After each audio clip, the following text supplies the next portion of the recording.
Hmm. Shabbat Shalom. Shabbat Shalom, Jericho. Shabbat Shalom. It's my joy and pleasure to introduce to the Kol Hai community Jericho Vincent, who is an acquaintance I had back when I worked at Romamu, and it's really good to see many of the Romamu, Kehilat Romamu community members here tonight.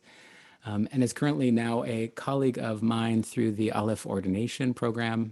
We share Director of Studies, actually, Rabbi Elliot Ginsberg reunited us, and Jericho is an accomplished and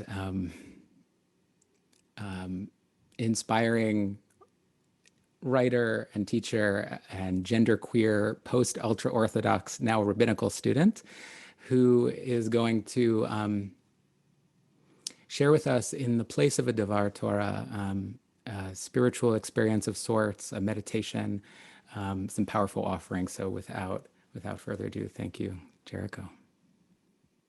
Thank you. Good Shabbos. Shabbat Shalom. It's wonderful to be here with all of you. In this week's Torah portion, we read about our ancestor Yaakov, Jacob, who spends a tense night all alone wrestling with a being. He's wrestling all night long till finally dawn breaks, and the being says, "Let me go." And Yaakov says to the being, "I will not let you go, not until you bless me." This is such a strange moment. Why is Yaakov asking his adversary, who he wrestled with all night long, for a blessing? Torah, our tradition, is a living thing. So it doesn't just contain lessons from long ago, it contains lessons for this moment here. It contains truth for this moment here. So I want to invite you to settle into your chair and feel your weight in your chair. Feel the chair resting on the ground, which is ultimately resting on the earth. And sitting in our bodies, let's consider for a moment why we might ask an adversary for a blessing. In this sacred moment together, let's consider, what are you wrestling with late at night when you're all alone? When you're lying in bed or you're curled up on the couch? Are you wrestling with depression? Are you wrestling with anxiety? Are you wrestling with fear or loneliness or grief? Every one of us is Yaakov, grappling with something. What would happen? What would happen if we asked our adversaries for a blessing? I'm going to take you into a guided meditation to explore that question. I'm going to invite you to close your eyes if that feels like a comfortable thing to do. And everything that I'll say from here on out is an invitation. Follow along only as much as feels comfortable to you. As we're sitting here, bring to mind just one of the painful feelings that you have been wrestling with in this moment, maybe in the past few weeks, the past few days. Whether it's sadness, depression, grief, anxiety, whatever it is that's really speaking to you right now. Where do you feel that feeling in or around your body? Locate it. And let that part of you know, I want to show you some love.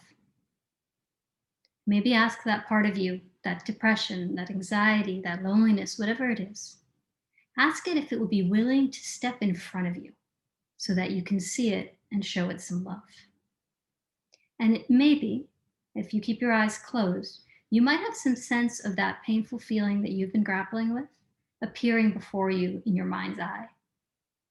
Some people will see something that takes the form of a being, maybe a child, maybe an image of you yourself as a child. Maybe you don't see anything, maybe you're just sitting with the feeling. Either way, sit with that feeling you've located. And notice, how do you feel towards that feeling? If the thing you've been grappling with is depression, are you frustrated that you feel depressed? Do you feel embarrassed or angry that you feel depressed? That's totally fine. Secondary emotions are okay, very normal, and very reasonable. But just for the next 5 minutes, let's ask that secondary emotion, that frustration or embarrassment or anger that you are feeling, grief or loneliness or anxiety or whatever it is you're feeling, to step aside just for the next 5 minutes. And let's return to that primary painful feeling that you're working with. Are you feeling open to it? Are you curious about your loneliness or your grief or whatever it is you've been wrestling with? Do you feel compassion towards it? If you don't feel curious and compassionate, again, ask whatever's in the way to step aside just for the next 5 minutes. And when you've cleared a space of curiosity and compassion, return to that part of you in pain, that painful feeling that you have been wrestling with, and say to it in your mind, I see you. Ask that painful feeling you've been grappling with, what do you want me to know? And then I invite you to listen with true curiosity to whatever it is your grief wants you to know, or your loneliness wants you to know, whatever the feeling you're focused on tonight, to really listen. And if that piece of you falls silent, ask, is there more you want to tell me? Listen with love. Because these parts of ourselves, our depression, our grief, our anxiety, as difficult as they can be sometimes, each of them contains sparks of the divine. So let's sit with curious, loving presence for the next 2 minutes of silence, just bearing witness, each of us, to this part of us that we have wrestled with.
Maybe there's some blessing for you in this listening to that part of you that you've wrestled with. You may have found as you listen to it with curiosity and compassion, a little more spaciousness than you had before, a little more lightness, a little more ease.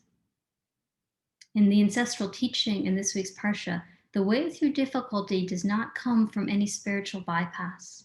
It doesn't come from disengaging with our adversaries. We recognize in our tradition that wrestling with inner adversaries is always going to be a part of our life. And so we try to periodically show up with compassion, to ask the name of what we've been grappling with, to receive its blessing.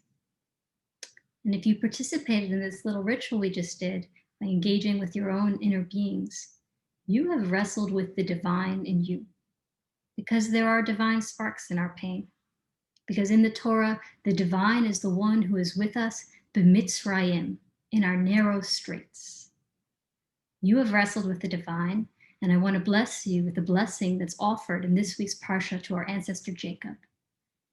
Our ancestor Jacob is blessed to be called Yisrael, Israel. What does this word mean? Our tradition says Yisrael comes from the words Yasher El, one who wrestles with the divine. And I want to bless all of you that as we move through whatever we're wrestling with, you feel blessed to wrestle with the divine from a place of curiosity and compassion. And we're going to move into a chant now to welcome that blessing into our bodies and into our hearts. So just a quick word, if you've never done chanting before, just how chanting works is that we recite the same word or phrase again and again and again while fixing our mind on an image. And the chant works kind of like an egg beater churning through our mind. And we're focusing on that image, and we may find ourselves transformed in the process, something like eggs being transformed into foam. So feel free to just listen to the chanting we'll do together, or feel very invited to chant along with your mic off.